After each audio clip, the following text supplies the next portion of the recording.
அஸ்ஸலாமு அலைக்கும் friends, welcome to voice of Quran. ரசூலுல்லாஹி ஸல்லல்லாஹு அலைஹி வஸல்லம் அவர்கள் அருளியதாக ஹஜ்ரத் இப்னு உமர் ரலியல்லாஹு அன்ஹுமா அறிவிக்கிறார்கள். இஸ்லாம் என்ற கட்டடம் 5 தூண்கள் மீது அமைக்கப்பட்டுள்ளது. லா இலாஹா இல்லல்லாஹு முஹம்மது ரசூலுல்லாஹ், அதாவது வணக்கத்திற்குரியவன் அல்லாஹுவை தவிர வேறு யாரும் இல்லை, முகமது ஸல்லல்லாஹு அலைஹி வஸல்லம் அவர்கள் அவனுடைய அடியாரும் திருத்தூதருமாக இருக்கிறார்கள் என்று சாட்சி கூறுவது. 2வது தொழுகையை நிலைநிறுத்துவது. 3வது ஜக்காத்தை நிறைவேற்றுவது. 4வது ரமலான் மாதம் நோன்பு வைப்பது. 5வது ஹஜ் செய்வது. நூல் தர்கீப். விளக்கம்: இந்த ஹதீஸில் குறிப்பிடப்பட்டுள்ள 5 விஷயங்களும் இஸ்லாத்தின் அடிப்படையான கடமைகளாகும். ரசூலுல்லாஹி ஸல்லல்லாஹு அலைஹி வஸல்லம் அவர்கள் ஒரு ஹதீஸில் இஸ்லாத்தை 5 கம்பங்களின் மீது அமைக்கப்பட்ட ஓர் கூடாரத்திற்கு ஒப்பிட்டு கூறியுள்ளார்கள்.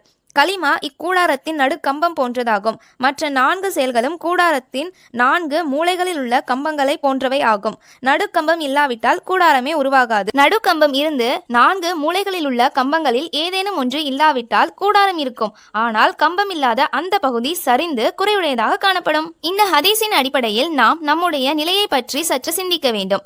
5 காரியங்களை கொண்ட இஸ்லாம் என்னும் இக்கூடாரத்தை நாம் எந்த அளவு நிலைநிறுத்தியுள்ளோம்? இஸ்லாத்தில் எந்த கடமையாவது நாம் முழுமையாக நிறைவேற்றி வருகின்றோமா? இந்த 5 கடமைகளும் எவ்வளவு முக்கியமானவை என்றால் இவைகள் தாம் இஸ்லாத்தின் அஸ்திவாரமாக இருக்கின்றனர். ஒரு முஸ்லிம் தான் முஸ்லிம் என்ற வகையில் இந்த 5ஐயுமே கடைபிடிக்க வேண்டியது மிகவும் அவசியமானதாகும்.